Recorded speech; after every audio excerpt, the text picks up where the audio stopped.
There's a point in almost every business where growth starts to feel like proof that everything is working. More clients, more revenue, more opportunity. But scaling too fast can expose the cracks underneath it. Cash flow gets tight, communication breaks down, and decisions start coming from urgency instead of intention. And suddenly, the business you built to create freedom starts to feel heavy. Today, we're talking about what happens when growth outpaces your foundation and how to scale in a way that actually supports you. Let's dig in. Hey, Cash, good to see you again. And I want to ask you. I'll start with our icebreaker today. So you were telling me a little bit about your March Madness and all the sports that are happening right now. So I want to know. So you're a golfer. You're apparently a basketball enthusiast. Like, what's your whole sport history? Oh my gosh. Are you going to be able to answer this one? I I'll be able so to laugh at myself. I love it. I love it. I grew up incredibly active. I wouldn't say that I was like, I don't know. A lot of people will say that I'm a natural born athlete, but I was a runner. So ran competitively through my later years. And my husband and I, when I graduated college, we reconnected. Our first kind of like date was March Madness. And so it's become a little bit of a tradition in our house to create Oh. brackets, but he has not beat me in those brackets. So I do love all sports. So we do watch March Madness. We watch college football. We are Oregon Duck fans. I am a golfer and I play tennis. So I'm a little all over the place. But I do Wow. I love to be active. Yes. But yes, we are watching March Madness. This is a funny question. I'm interested what your other question was because I said in our pre-show that um, my family knows like when my office doors are closed, not to interrupt, and they're glass doors, so I can Hmm. see their little faces like peeking through the door. Like, am I allowed to come in? No, you're not. And my husband is the same. Like he knows that I'm in here recording. And he texted me because I was invested in a game before this. So he texted me and I'm like, what is he texting me for? He knows I'm recording. It was to give me an update on the game. So now we have to hear what your sports background and history is. Oh my goodness. Well, no, that's really awesome. I love it when I learn that my friends are athletic because I learn a lot from them because that's so not my cup of tea. My mom has been, she's just such a badass. Like, my mom has been the sporty one in our family. Like, she has played every single sport under the sun, and she's, played in male teams and always kicking everybody's butts. Mhm. She's one of those people who like will just start like, oh, let's see how this one goes, and then Mhm. she'll be an expert after one try. Like, she's one of those. But I am the complete opposite, and in fact, like, I have no interest. I It's so like Greek to me. You mentioned the brackets Mhm. about the somebody at one of my clients shared this bracket thing. They're doing like a little Mhm. competition and blah blah blah, and they invited me, and I'm like, why would they ever invite me? Did I give off any signals that I'm into this? And so I invited somebody else because I'm like, this is not my cup of tea. But I only later learned that they're talking about basketball. I thought this was football, like these brackets. Like, what the what are brackets? Like, I don't know, and I don't want to know. But my sports history, I ran cross country 1 year in high school, and it was one of the most embarrassing experiences of my life. Like, I can't believe that I was brave. So the reason why I joined the team was I had a crush on somebody who was on the team, who was like extremely good, and I was like extremely bad. I was one of those people who was the last ones, who would be the last ones in the meet, and And it was like one of those times, or like one of those instances where like I'd start out really, really fast, like, before all the smart fast runners who are like, they're like waiting for everybody else to slow down so they can get their second wind and everything. But I would just be like, like after 10 minutes. And then I would start walking. And then during the meets, people were so brutal. They were like, what the fuck are you doing? Like, you're walking. This isn't a stroll over here. Like, start running. Like, it was so embarrassing, but it's just one of those like comedies of my life. Like my whole life is like one big embarrassment. When I when I think about it, I have so many stories I'm where I actually put myself impressed in that this you said meet, situation. because it actually is in running events. It's a track meet, a cross country meet. Most people don't know that it's a meet. And it's so funny because I feel like I would probably get along really well with your mom, and like that's how my brain works. Like I showed up to tennis a couple of weeks ago. I hadn't played in like, I don't know, over 7 years. And I'm like, I could be a badass at this. Give me just like couple a couple practices at this. And Hmm. first one was a little rough, not gonna lie. Then AJ and I went out and played, and I kid you not, that man has not played tennis in, I think, the existence of our marriage, like maybe at the beginning of our marriage. And he Hmm. played like the talent was sitting in the closet and he just whipped open the door and dusted it off. And I'm like, you mother trucker. I just, yeah. So, I don't know. Sports for me are such a good, um, are such a good learning opportunity. Like it created so much value in me to overcome adversity. I talk about it a lot in golf, but really in all sports, you really have to, you have so much going against you. It doesn't matter what sport you're playing, and you have to figure out how to overcome that, and you have to stay positive in the moment, Hmm. because your mental game can just change everything. And what I've found is that not only relates to the sports world, but it then relates into like real life. And so I think that for me, Hmm. it propelled a lot of my career forward because of what I learned in the sports world around overcoming adversity, perseverance, Hmm. respect, just so many, discipline. It translated Hmm. so well Discipline for to sure. my professional world that I attribute some of my success to Hmm. what you learn in the Being sports an world. Whether athlete. you're good or Yeah, not, there are just some really good foundational lessons you can learn in sports. So, yeah. absolutely. Yeah, I think you touched on discipline as a huge one, because if you can practice some sort of a discipline with sport, then you can apply it to other small milestones like waking up early, or Mhm. just these like habit things that are it can be very hard. Alrighty, well, with that, let's dig into our topic today, which is scaling too fast. So, I definitely have some stories from my past, and would love to ask you about yours. Of I touched a little bit in some previous episodes about an instance of scaling too fast in the in construction industry, specifically with the flooring industry a couple of lifetimes ago, where the growth could not be sustained. We hired everybody under payroll instead of subcontracting them. And so I've kind of seen different scenarios. Maybe scaling too fast and then having to retract sometime later, or scaling too fast but not being prepared with what that you know what basically applying your old methods to now a grander scale.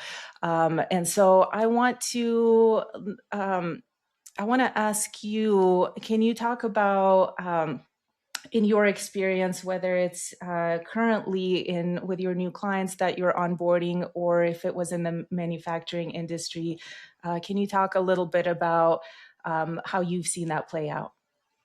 Yeah, I mean, I could talk about it in both. One of the things that's interesting to me is when things are going well, at least in my experience, business owners, founders, business leaders, they tend to only see that horizon. They see if it's going well now, we can only go up from here. And sometimes those expectations get a little bit unrealistic. And so in one of my previous lifetimes, previous adventures, we had a business leader that looked at historicals. They really understood the financials and kind of the trends that we talked about in a couple previous episodes. But what they took from that is that there could never be this lull, right? Like if we had these are ambiguous numbers, but if we had $1 million January and then a $1.25 million January, then the next January must be 1.5, right? They only saw this upward trajectory and couldn't look at why that 250 gain was there. You know, when you look at situations like COVID, in the food industry specifically, we saw supply chain really tighten, which forces costs to rise, right? So you see this inflation in revenue, and you did really good this year, but did you actually move more product? We didn't Hmm. move more product in our situation, but our costs went up. We moved a little bit more product, but our cost went up significantly. And so when we saw those gains, we were put under pressure to continue that gain and not attributing, any of the circumstances to that trend. And so coming into my own business, I think I talked about this also in previous episodes. I had a very analytical person, a 3, 6, 9, 12, 18 month plan, kind of where I wanted to be, what would need to happen, how much revenue I wanted to bring in, what that translated to in terms of number of clients, when I would need to bring on another employee. The problem with that is that's planning, right? I was prepared for when these situations came along, but business doesn't happen by a playbook, right? And so the timeline and where I had planned to be at 9 months, I'm actually at 4 months. And so the good thing is I kind of built this foundation of at 9 months, this is what's going to happen. These are the things that are going to trigger this. It's now happening at 4 months, which is a little faster. It's putting some pressure on me, but I have the plan over here. So I have to skip ahead a little bit. But I also had to communicate to my team in that, like, guys, you're going to need to give me a little grace. Like, I know it's going to be a little chaotic. There is a plan in place. I don't want to say no to this because there's not really a reason to. We have the plans, but we're putting kind of some of the policies and procedures in place as we're onboarding, more clients than we had anticipated at this point. And so, again, we talked about this in the last episode about trends and planning for them and really creating these stories around it. And when you create those, you plan for them. When you can plan for them, it doesn't feel as chaotic, right? Um, but also when you see these gains, you can also say, well, we did see, a $250,000 gain. That's great. We can't expect that next year because the circumstances are going to be different. We can either level it or we can ask for a small gain. So I don't know if that answers your question, but a little bit Yeah, of one absolutely. side being fully not prepared for that and not understanding trends and circumstances, and one having a playbook, but the playbook is a little bit Mhm. accelerated from where we're at. You touched actually on some great nuggets here. Kind of the main overarching theme here being, you're talking about planning, and as CFOs, these are the people on your team for founders. Your CFOs are really um, they're your helpers to plan, because what I have seen in my professional career is that founders and operational leaders, they are really kind of stuck in the operations mode and in the very short term. This is what's happening. This is, the perception of our clients or our of where we're heading, and they're kind of unless they have a really good partner in their CFO, they will only be making decisions off of those kind of either short-term kind of scope or a different lens. So, for example, like a CFO is not just looking at one period and making a decision off of it, where a founder or an operations person, might be like, this is my season, this is how life is right now, and so we need to start making decisions based on what they're experiencing right now. Where a CFO knows that there's cyclicity, or is that the right word? You have different seasonality, I guess I'll use that word instead. You can't just compare. You have to be mindful about what data you're comparing against, what baseline to make decisions. You touched a little bit on COVID, and this made me think of my experience in working in the mental health care industry during COVID, when over 6 months it was 200% increase of admissions. And so if you're kind of just honing in to this one increase and you're like, okay, so I should expect this kind of increase from year to year, because you're only zoning in on this one time period and this one action that happened, then you might make decisions that you can't sustain. And that's what I've kind of seen in my world a lot, is just honing into a piece of the full picture, and then making kind of irreversible decisions off of it that you have to kind of show face and not change your mind overnight. But then when you start losing money and you're like, okay, we have to reverse back course. So yes, I think you touched on a great topic. Well, and I point think there. a good CFO, to your point, is going to look at those layers. Like in our situation, and the situation can be different. COVID has been such an easy one because it was a global pandemic. Everyone experienced it in some situation, but I've worked in industries where uh, administration changes, as far as like when we switch presidents, especially if it is one political party to a different, we're not just switching presidents, we're switching the cabinet, which means your health and human secretary changes, your uh, FDA secretary changes, your Homeland Security secretary changes. And so the cabinet, which is really helping different sectors of the nation, they're now changing agendas that affect then consumers or different industries. And so we in the food industry, we saw a shift when that administration changed as well, due to what changes were happening with the FDA and what changes were happening with HHS. But back to kind of the what I was getting at as far as like layers, a good CFO is going to look at these circumstances, whatever the circumstances, every industry has them, but they're going to look at these circumstances and add layers into them. And so, in the instance of COVID, when supply chain was a little janky, we're seeing revenue rise. That's one layer to the financials, right? Then we can look at margin, right? Our margins are a lot larger. Well, now you can see that it's because there's some inflation going on because of the supply chain.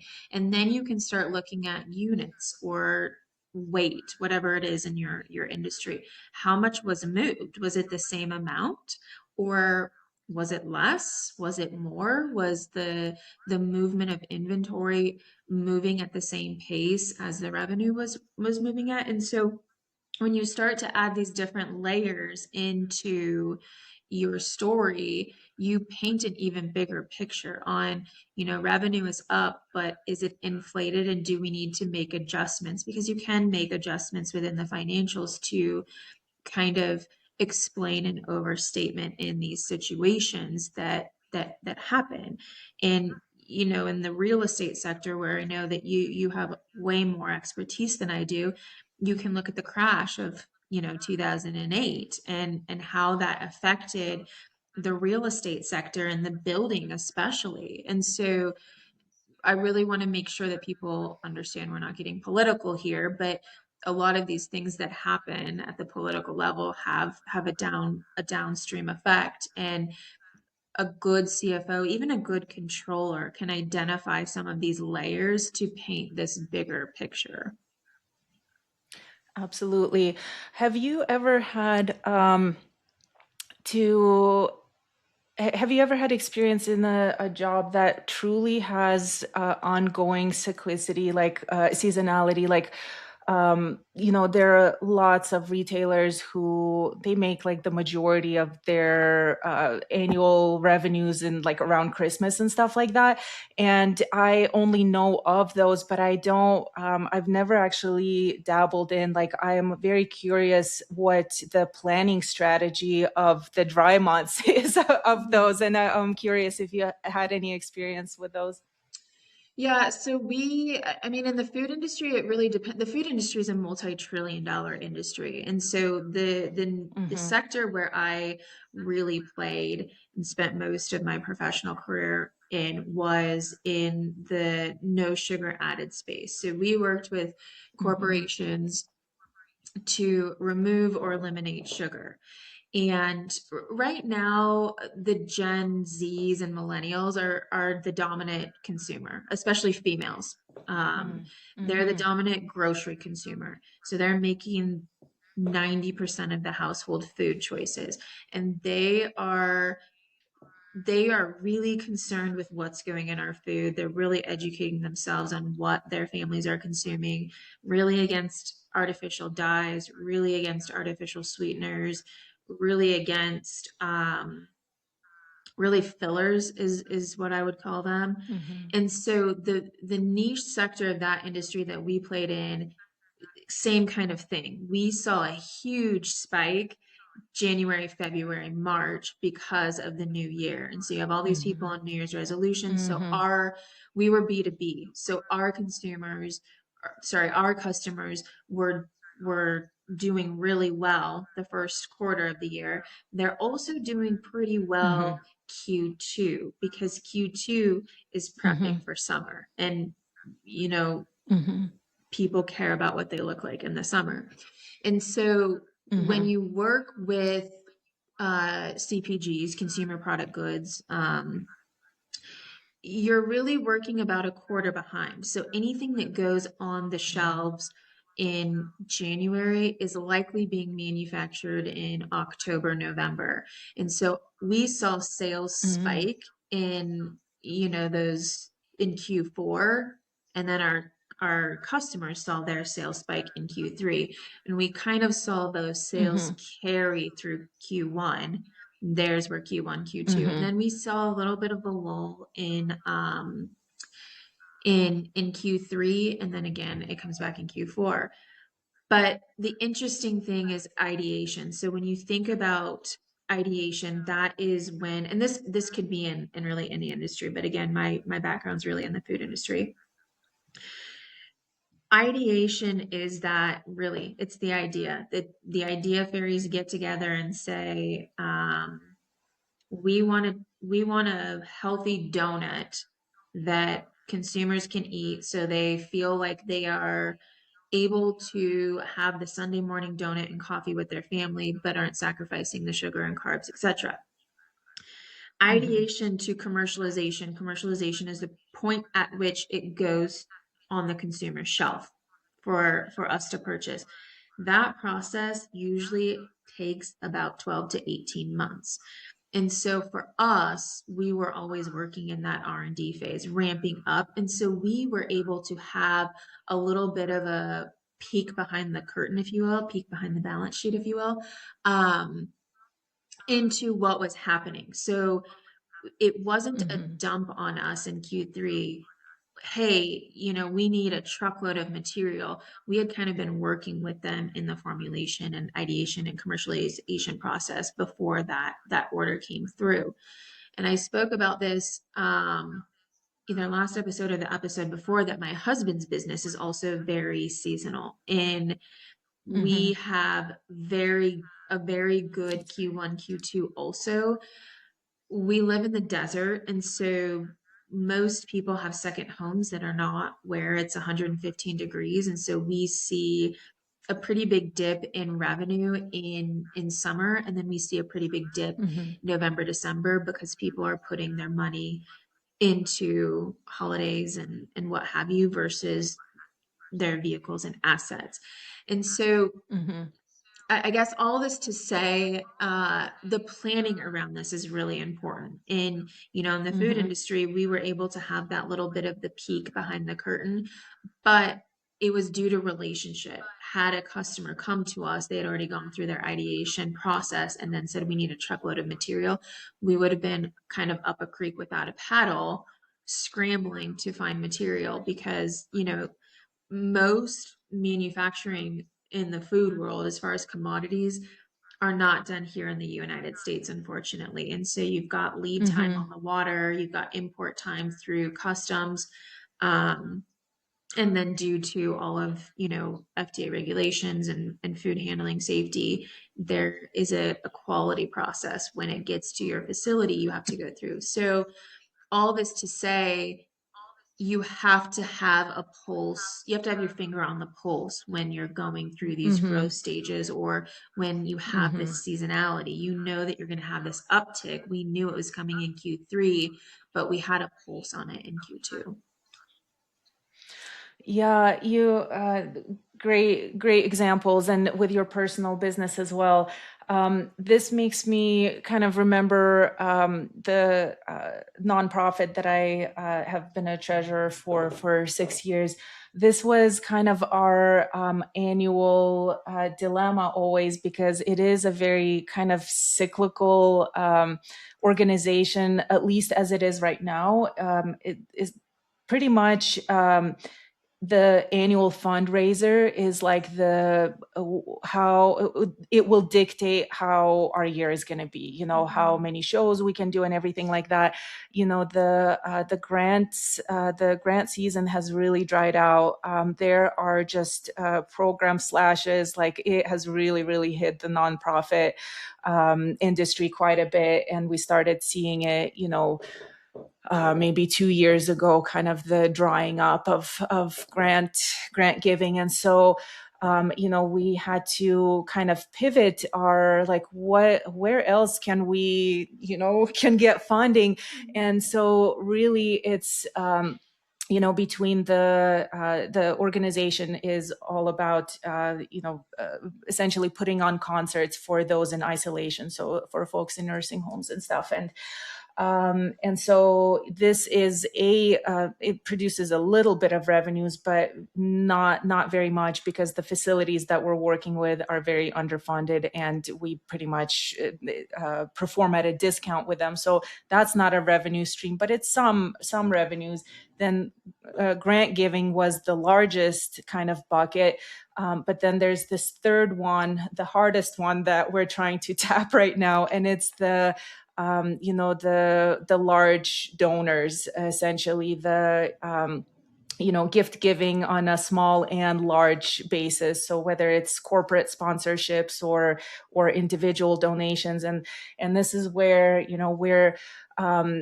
where our annual fundraiser would kind of dictate, how are we going to do next year. It has not been, it has not been able to carry the organization for the whole year. So we had to start thinking about, okay, like, what can we add in sprinkle in the middle of the year, throughout the year? What kind of events can we sprinkle in? And this same kind of application, if you are a business that is has this seasonality as well, try to think about, definitely plan for it. So know, if you have had it once, analyze a certain amount of history to see, like, was this a particular spike, or is this something that I should be expect to experience ongoing? And when you know that you will have these dips in revenues, if you're able to, this is where you need to kind of get creative for those. You need to have like a plan B for those dry seasons. And it doesn't, it can definitely be in the scope that you're already kind of the example that I just gave, more events, sprinkled throughout, maybe smaller scale. But if you are, a manufacturing business or even a service business, try to think about the complementary products or services that you can inspire your target market. While they're off season on this other thing, they might be interested in this other thing during so maybe you can help me out with a good complementary example of like what's like services go together, but something for our listeners to think about, to kind of let those rocky that rocky time kind of have some cash flow inflowing.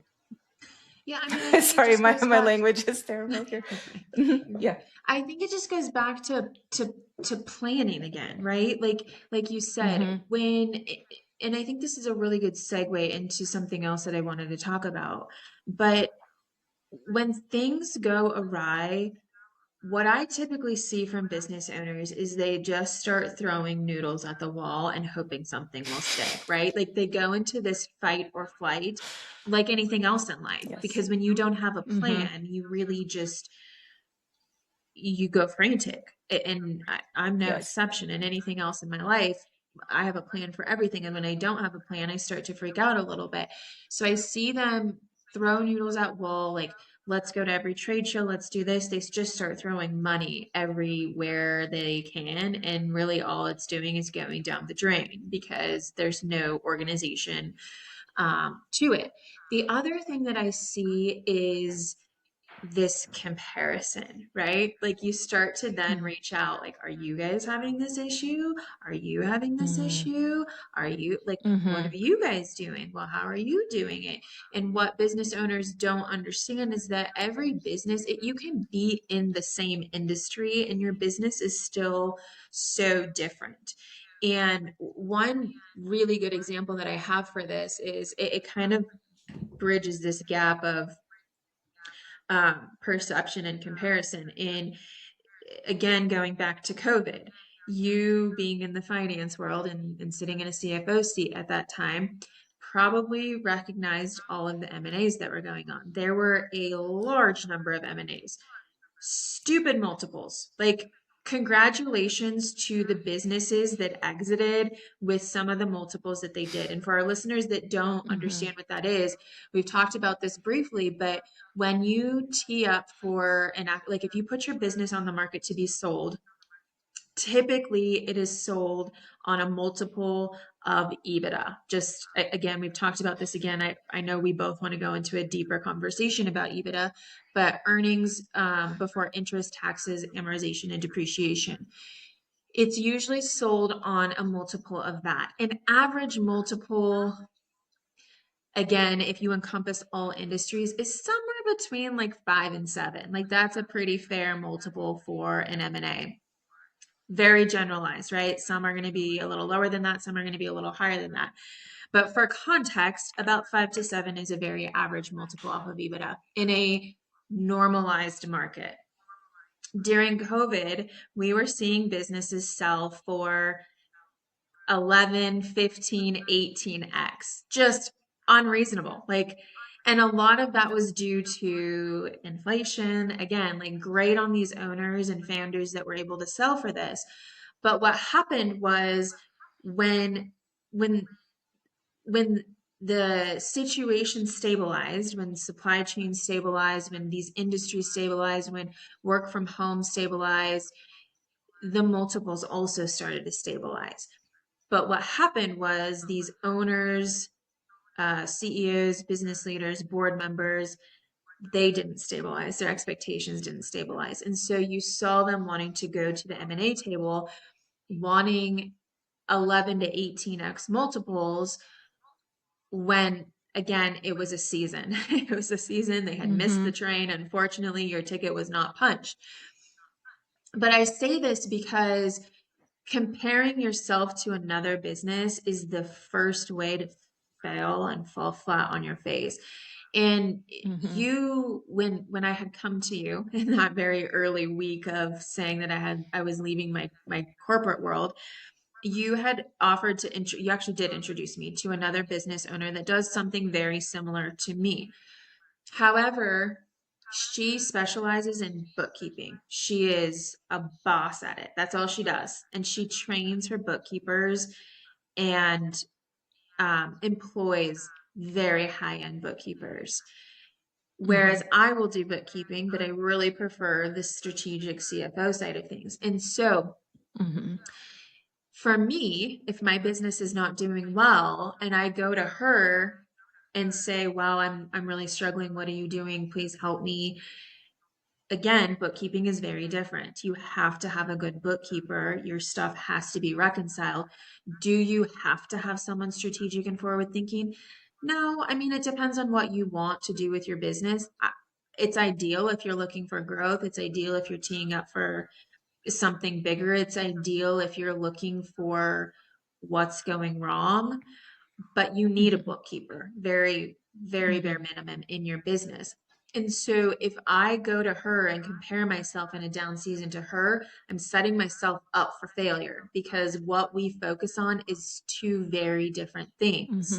So I would love to know how Absolutely. you've seen either of these kind of situations play out in, the Yeah. comparison. I don't know. Yeah, I want to touch on actually the purchasing of so acquisitions of new businesses or sale of businesses that was very much happening in the COVID era.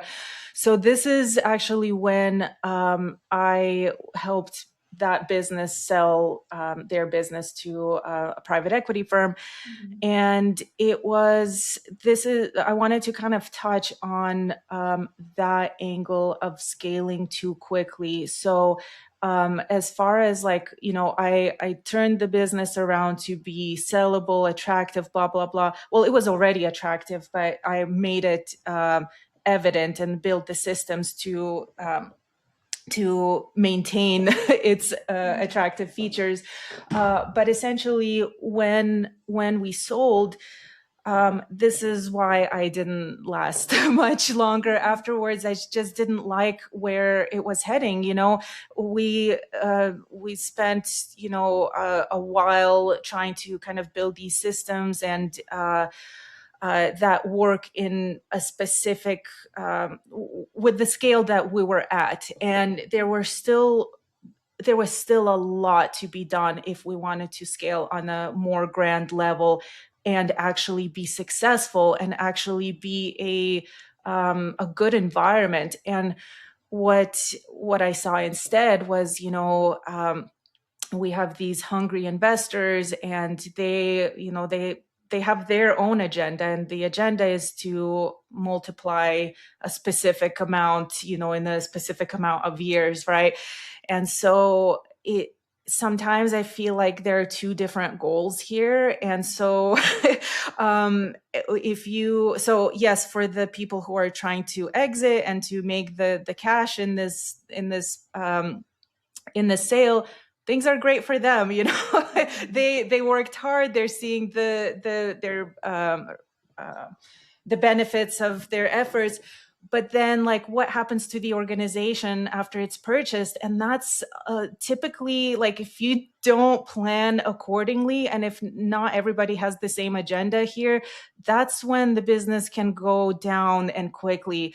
And that's what I started seeing is, these really high expectations and opening up new locations, but we did not even solve our problems that were going really, really badly, and they were operational problems.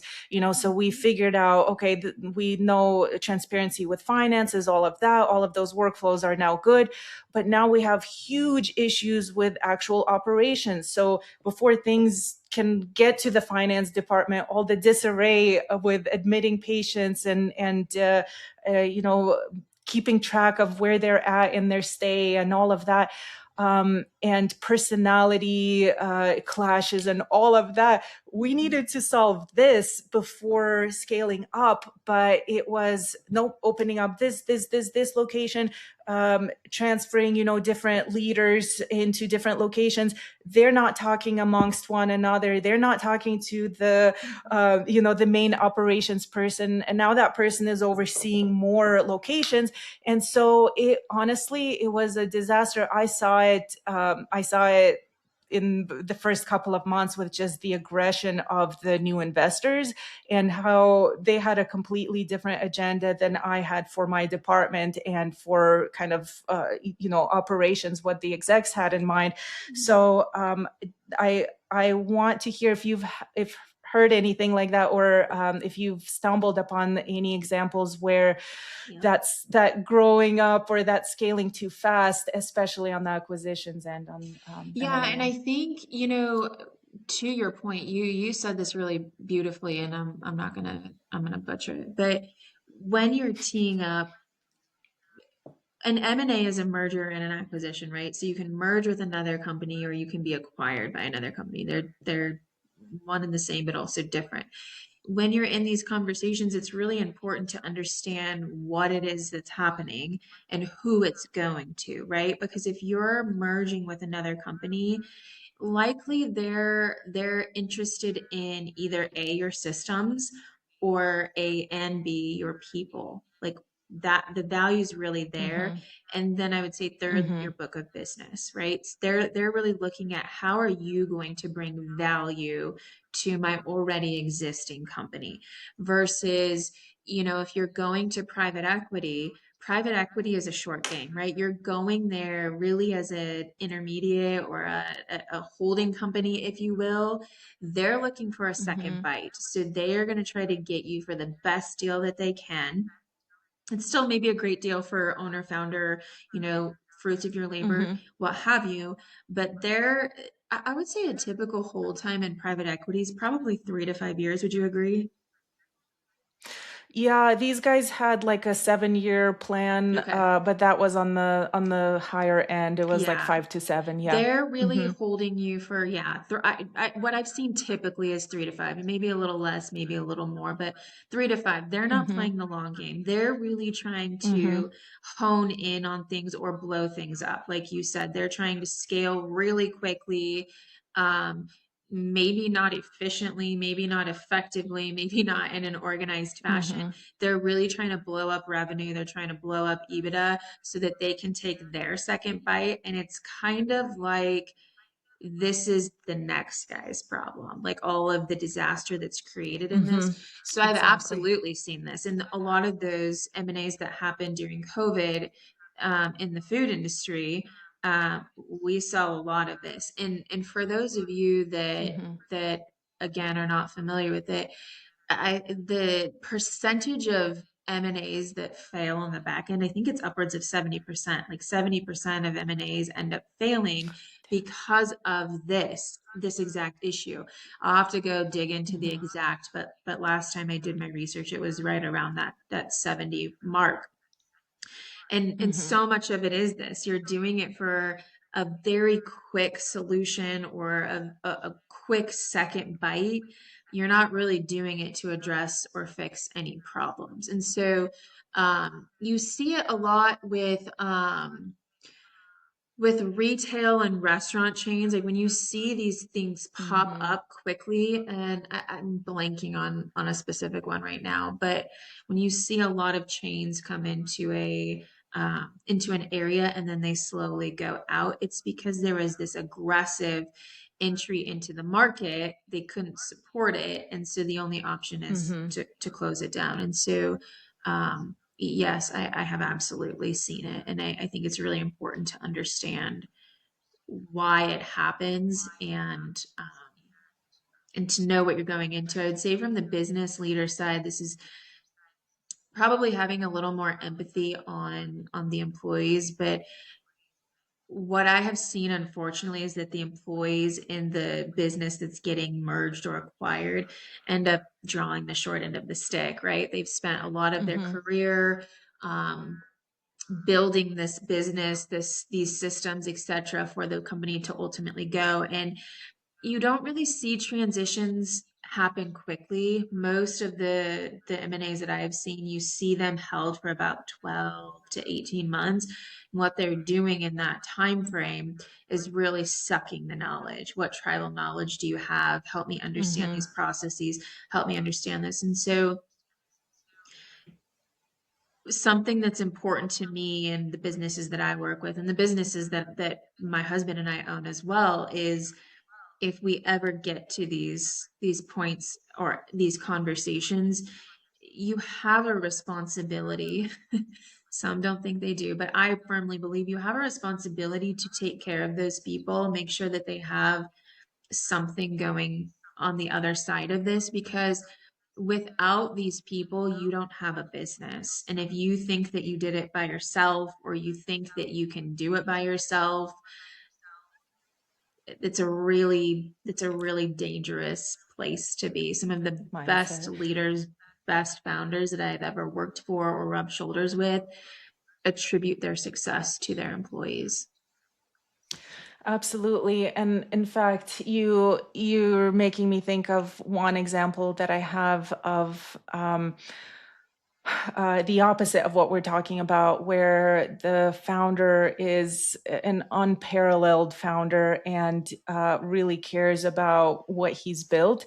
So my husband's company, or the company that he works for, is I don't know that I have permission to talk about them, so I won't say them out loud. But I do hope that one day we can bring in the founder of that company, because he is my inspiration to be a great leader. Because my husband just always tells me stories about, just how lucky he is and what kind of a human being he's working for.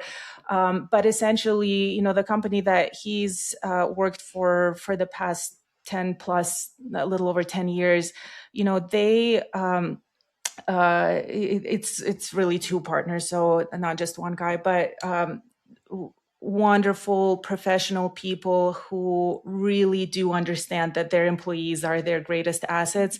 They keep them accountable. There's no dead weight loss hanging around. So people are accountable and they're held accountable, and so only the best of the best actually work there. The culture is just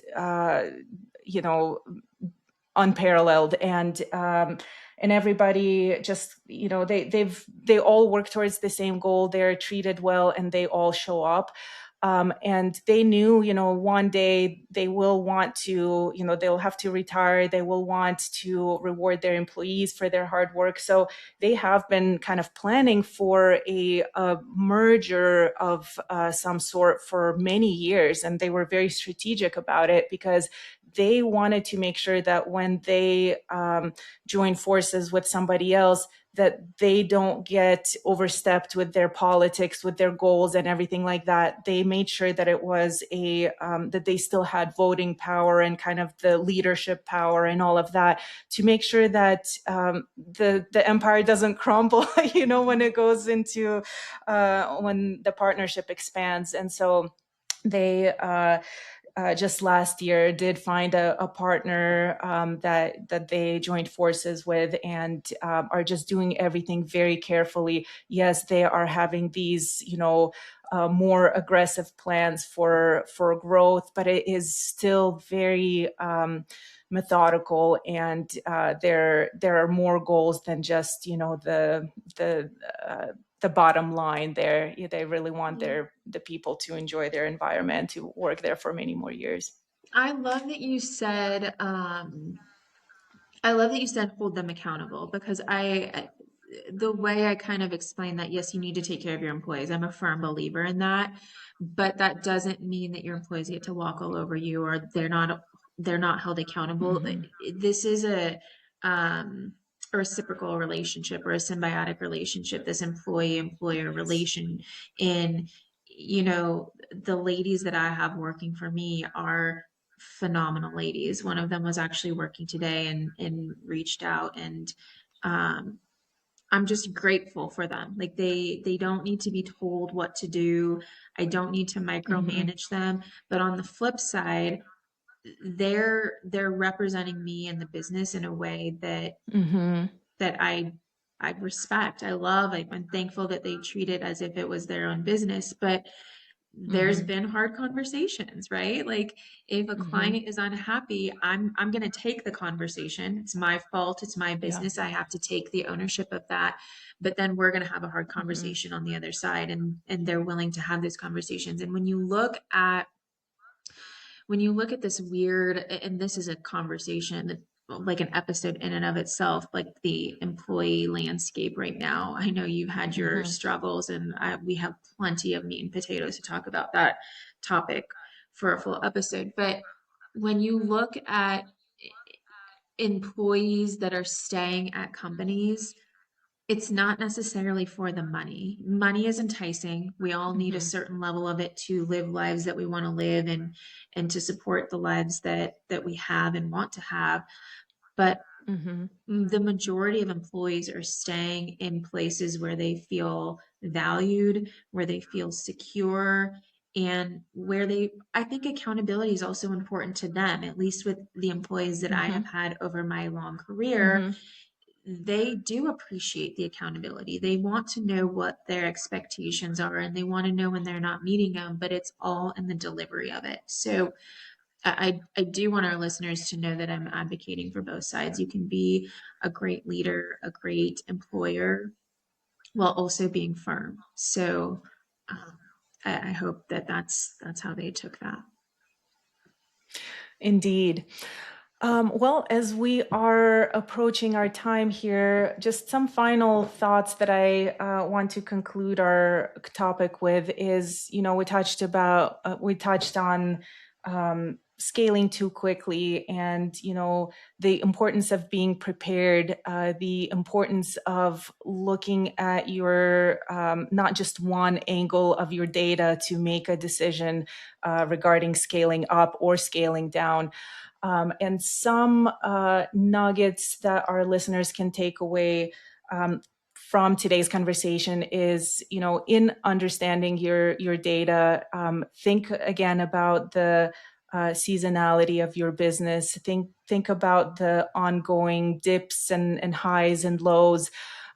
Think about whether your business needs to hire maybe seasonal workers for the slow seasons, or keep fully staffed workers, but then think of a different product or service line that can keep an inflow of new revenues during those slow seasons, or some sort of combination of both. And obviously, making sure that you have plenty of reserves for those dry seasons as well. Any thoughts from you before we land this plane, Ms. Cash? You took my saying. I love it. No, I'm I think sorry. no, I love it. It's kind of like you guys are probably figuring out our cues, like landing the plane. That means we need to wrap it up, girls. No, I think there was a lot of little nuggets in here, and I'd be interested from the feedback from the listeners of if there's anything in here that you guys want us to go a little deeper in.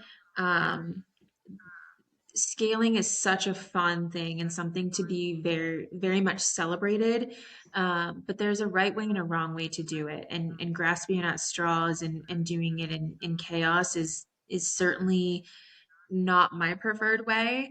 And so yeah, there's so many neat nuggets in here that we could go a little deeper in, but first, I think you have to celebrate any growth that your business is having and then figure out how to put SOPs and processes in place to manage the growth. If this resonated with you, Take a second and ask yourself, where in your business are you being asked to slow down or step up but resisting it? Because the cost of staying in that pressure is higher than you think. If you found value in today's episode, make sure you're following past the balance sheet so you don't miss what's next. Share this with someone who might be feeling that same pressure right now. Chances are they need to hear it too. And if you're ready to grow with more clarity and less chaos, we'd love to have you keep going with us. Thanks for being here, and we'll see you next time past the balance sheet.